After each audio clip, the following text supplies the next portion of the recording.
सांसों का संकट। तो सबसे बड़ा सवाल यह है कि लॉकडाउन बढ़ा दिया गया और इसीलिए आज अरविंद केजरीवाल ने वापस से इस बात का जिक्र किया है, ऑक्सीजन की कमी है और उसको पूरा करना है, अस्पतालों की सुविधाओं को दुरुस्त करना है।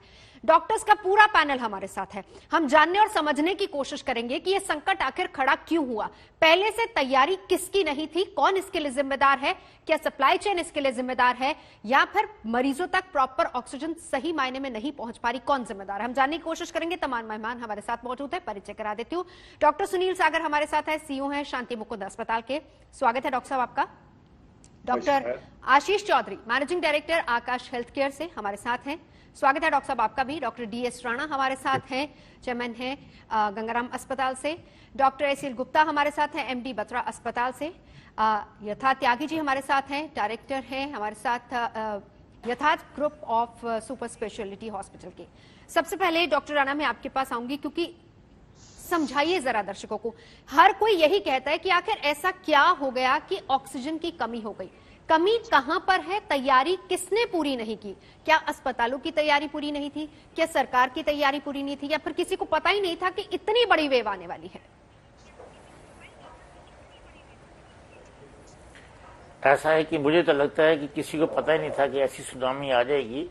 जहां तक ऑक्सीजन की कमी की बात है, वो इसलिए हुई, बहुत से ज़्यादा पेशेंट जो है वो दाखिल हो गए हॉस्पिटल में, सारे हॉस्पिटल भर गए। उनकी रिक्वायरमेंट 3 से 5 टाइम तक ज़्यादा हो गई है, depending on the scale of the hospital. और उसकी वजह से डिमांड और सप्लाई में बहुत ज़्यादा गैप आ गया। अब वो गैप कहीं मैन्युफैक्चर में है तो उसकी ऑगमेंट करने पड़नी है कैपेसिटी, सप्लाई चेन में तो सप्लाई चेन में ठीक करने पड़नी है। और जहाँ तक हॉस्पिटल का क्वेश्चन है, हम तो पहले अपने वेंडर से लेते थे, अब वेंडर जो है वो देने की अपनी क्षमता नहीं करते हैं, वो कहते हैं हम दे नहीं सकते हैं, वो सरकार के थ्रू आ रही है। तो अब तो सारी ऑक्सीजन सप्लाई गवर्नमेंट के थ्रू चैनलाइज हो रही है। गवर्नमेंट के पास सफिशिएंट एडिक्वेट स्टोर हैं या नहीं है, एडिक्वेट सप्लाई मिल रही है नहीं है, तो गवर्नमेंट ही हमसे दे सकती है। हम अपने हॉस्पिटल की डिमांड बता सकते हैं कि हमारी इस वक्त जो नॉर्मल रिक्वायरमेंट से 4 गुना ऑक्सीजन सप्लाई बढ़ चुकी है। डॉक्टर साहब मैं बाकी अपने पैनलिस्ट के पास जाऊं, लेकिन उससे पहले जरा एक सवाल का जवाब आपसे जानना चाहूंगी। आपने कहा कि आप वेंडर से लेते थे, लेकिन उसके बाद उसने बताया कि अब सीधा सरकार की तरफ से आप लीजिए। कितनी एग्जैक्टली अगर एक अस्पताल की हम बात करें, कितनी ऑक्सीजन की जरूरत होती है? अस्पताल क्या उतनी मात्रा ऑक्सीजन की अस्पतालों में उपलब्ध थी? क्या इसके लिए अस्पताल रेडी थे? या जो नॉर्मल रिक्वायरमेंट है उसके लिए तो हॉस्पिटल को सोचना पड़ता ही है। जो वेंडर हैं वो ऑटोमेटिकली सप्लाई करते रहते हैं, उसके मुताबिक वो बना रहता है। मैंने अपने 45 साल के करियर में कभी सुना ही नहीं कि ऑक्सीजन की कमी की भी वो प्रॉब्लम होती है। ऑटोमेटिकली ऑक्सीजन आती रहती है, छोड़ते रहते हैं बस। तो यहाँ तो हमारे हॉस्पिटल में बड़े हॉस्पिटल हैं जिसमें ऑक्सीजन टैंक हैं, ऑटोमेटिकली ऑक्सीजन भरते रहते हैं। डिपेंड के ऑक्सीजन वाले जो लोग मॉनिटर करते हैं वो अपने आप ऑक्सीजन की डिमांड रेज करते रहते हैं, ऑक्सीजन आती रहती है। अब डिमांड सप्लायर ने हमें कहा कि जितनी हमारी नॉर्मल रिक्वायरमेंट है उससे दुगनी तो वो सप्लाई कर सकता है, तो उससे ज्यादा नहीं कर सकता। तो आप किसी और डीलर से बात करो या किसी से बात करो। जब हमने किसी और डीलर से बात की, उसने कहा नहीं, हमें सरकार से दिल्ली सरकार से एनओसी चाहिए तभी सप्लाई कर सकते हैं जी। फिर उसके बाद दिल्ली सरकार ने एनओसी हमारे प्राइमरी सप्लायर को भी दिया, पर नहीं दे पाए। अल्टीमेटली अब सारी जो वितरण सरकार के थ्रू हो रहा है। सरकार सबको थोड़ी थोड़ी देती रहती है, उससे हाहाकार आकर मची रहती है जी। डॉक्टर सुनील सागर, अस्पतालों पर कितना अतिरिक्त बोझ पड़ा? दूसरी बात, जरा सप्लाई चेन जो है वो भी हमें समझाने की कोशिश कीजिए ताकि दर्शक भी इस बात को समझ सके। देखिए, जो शांति मुकुंद हॉस्पिटल की मैं बात करूं या बाकी हॉस्पिटल की बात भी करूं, तो मेरा ये कहना है कि जो नॉर्मल पेशेंट जब आता है और नॉर्मल स्थिति में आता है तो उसकी जो 30% अबाउट जो पेशेंट होते हैं उनकी ऑक्सीजन की रिक्वायरमेंट होती है।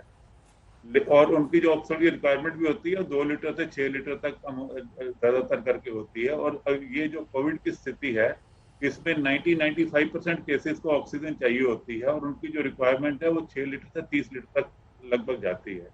इसका मतलब है कि लगभग जो कंजम्पशन है वो 10 से 12 गुना बढ़ गई है।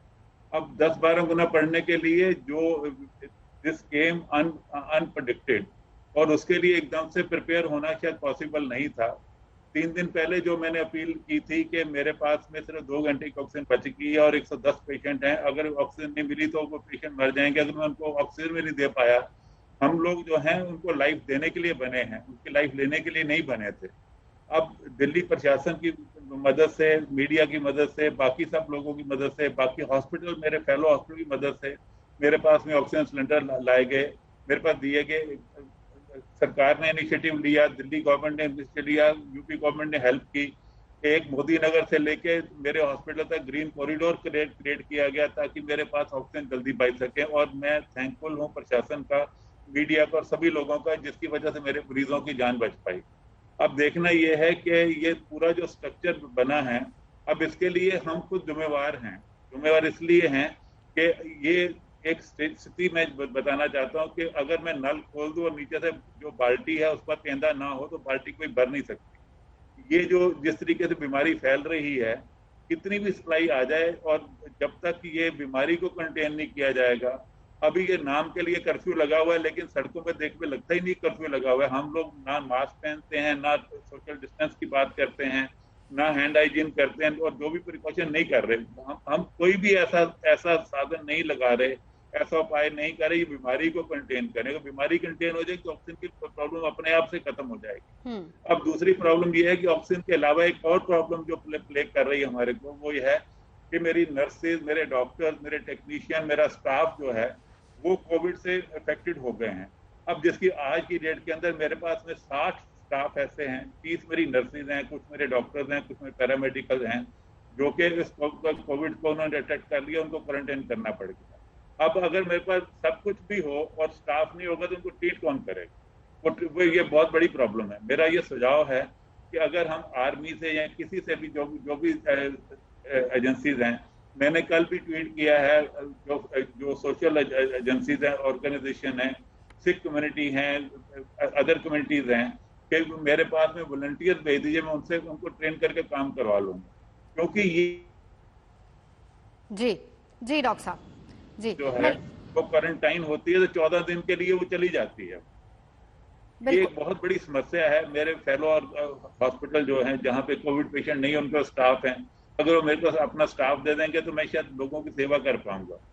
इसी हम लोगों का जो जिस काम के लिए हम बने हैं, हम वो काम नहीं कर पाएंगे तो लोगों का क्या होगा? और वो जो सेवा करने वाले अगर वो बीमार हो जाएंगे तो उसकी सेवा कौन कर पाएगा?